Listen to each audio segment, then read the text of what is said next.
comunidad gallega es una comunidad muy importante en nuestra ciudad. Además hay que recordar que en Baracaldo se hizo el primer centro gallego de Vizcaya y el segundo más antiguo del mundo. Eso demuestra la importancia que tiene la cultura gallega en Baracaldo. Esta es una muestra que nace de la ilusión y el cariño de diferentes colectivos de Baracaldo que nos llamaron al ayuntamiento para poner en marcha estas jornadas vasco-gallegas.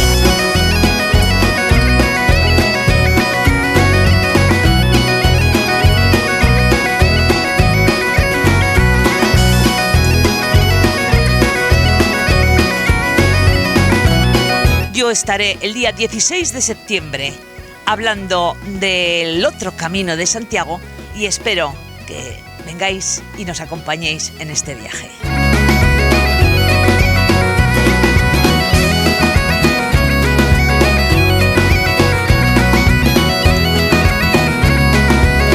La charla de hoy hemos hablado un poco sobre la gaita en general, ¿no? Es un poco una charla que no está destinada tanto a gente como que controle cuál es el instrumento, sino que está lleno pues un poco de curiosidades, de deshacer mitos, otros temas, ¿no?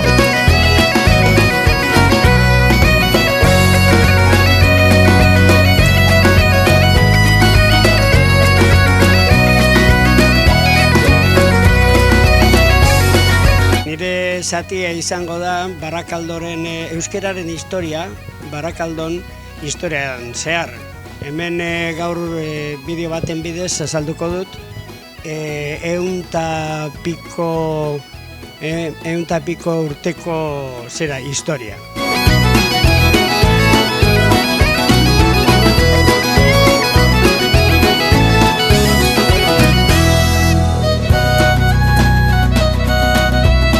Gaurko hitzaldia izango da Euskal Herriko mitologia aurkezteko eta egingo dut ere, datu batzuk emango ditut Galiziako mitologiari buruz, pixkat konparatu ahal izateko bata bestearekin edo. Nire aldiz euskararen egoeratik etorrita, gai konkretu batera, euskal literatura. Euskal literatura ze presentzia daukan Barakaldon, ze presentzia daukan Euskarraldean, eta saiatu naiz pixkat euskal literaturaren egoeraren argazki bat egiten.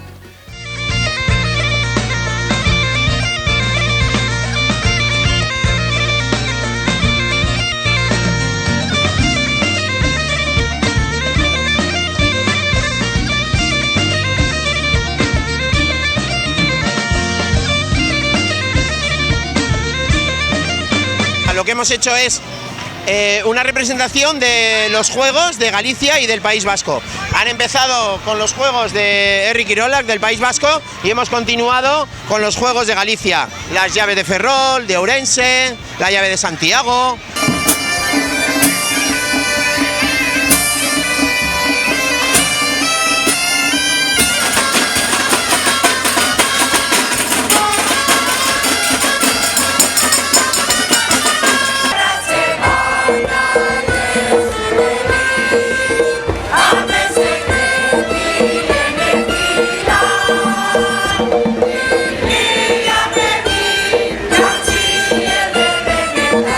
Mila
tanto un castejano de tradición.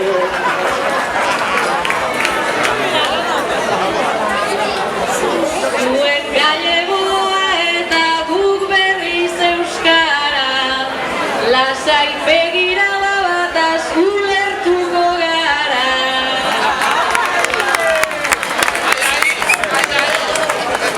Madre mía, qué problema, es una cosa instantánea. Para poder comprender hay tradición simultánea.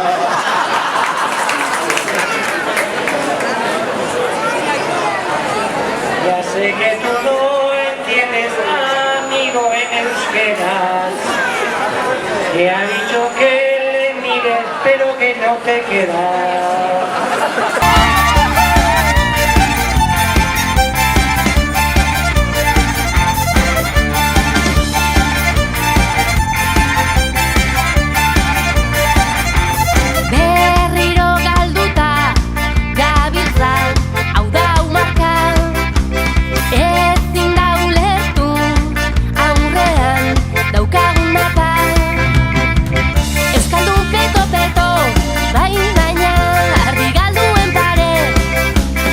Me llamo Chani, soy artesano, vengo de Santiago.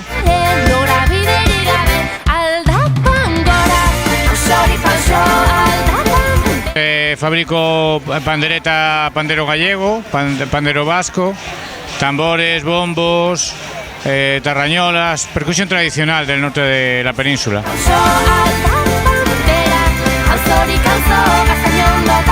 Soy Álvaro Seivane, vengo a esta fiesta pues en representación de nuestra empresa, Obradoiro de Gaitas Seivane. La verdad es que es una alegría llegar aquí a esta tierra y ver pues un montón de clientes, de amigos, pues tanto vascos como gallegos.